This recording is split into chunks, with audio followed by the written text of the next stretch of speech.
एक और बड़ी अच्छी खबर सर, हमारे वाणिज्य मंत्री commerce minister mister Piyush Goyal Europe के दौरे पर आज शुरू कर सकते हैं, जा सकते हैं और बेल्जियम, नॉर्वे, ब्रिटेन से एफटीएस पर बातचीत करने जा रहे हैं। वो भारत ब्रिटेन के बीच में भी एफटीए फाइनल स्टेज में है और जनवरी 2022 से ऑलरेडी 14 राउंड्स की बात हो चुकी है। तो अब वहाँ पर बातचीत करने की गुंजाइश नहीं, अब तो बस वो एफटीए को इनको प्रारूप देना है कि हाँ ठीक है एफटीए हो गया। तो इंडिया यूके का फ्री ट्रेड एग्रीमेंट हो जाएगा, वहाँ भारत की अमेरिका के साथ ट्रेड डील हो जाएगी। उसके साथ साथ नॉर्वे के साथ भी बातचीत हो रही है, क्योंकि नॉर्वे भी जाएंगे, वो बेल्जियम भी जाएंगे।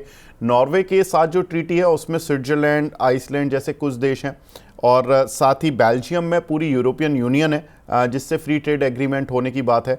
हालांकि इन दोनों में टाइम लग सकता है, खासतौर से बेल्जियम वाली में जहां पर यूरोपियन यूनियन शामिल है। स्विट्जरलैंड वाली जो ट्रीटी है जहां पर नॉर्वे में बात होगी, उसको लेकर भी काफ़ी कुछ पॉजिटिविटी है।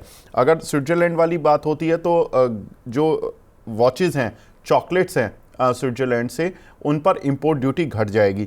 सर जनरली यूरोप जो जाना जाता है, जो एक्सपोर्ट करने में वो इंटरेस्टेड रहता है, वो दो चीज़ रहता है। एक तो लिकर प्रोडक्ट रहते हैं उनके, और दूसरा ऑटो सेगमेंट में भी उनका काफ़ी अच्छा मार्केट है।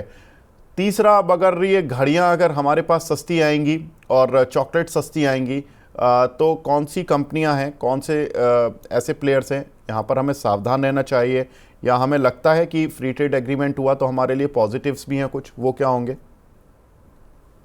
Again I think it will be a mix bag. अगर आप फ्री ट्रेड एग्रीमेंट करते हैं तो definitely there are certain sector जहां आप इम्पैक्ट देखेंगे कि because of this reduction in import duty उसका इम्पैक्ट क्लियर कट दिखेगा। तो मुझे लगता है कि इसमें एक बड़ा impact wine as a segment पर आ सकता है, क्योंकि इंडिया में जो वाइन इंडस्ट्री है to some extent is protected because of this high import duty. और आपको हमें सभी को पता है कि यूरोप की जो winery they are popular world over. तो मुझे लगता है कि जो वाइन फेसिंग बिजनेसेस है इंडिया में, जैसे Sula winery, Fratelli wine wine vineyard, वहाँ टू सम एक्सटेंट एक कंपटीशन इंक्रीज होते हमें दिख सकता है। ऑन द अदर हैंड आपने सही कहा कि अगर हम हार्ड लिकर की बात करते हैं तो वहाँ भी मुझे लगता है कि इंपोर्ट ड्यूटी जब कम होगी तो कहीं ना कहीं इंडियन कंज्यूमर को एक ज्यादा ऑप्शन मिलेंगे।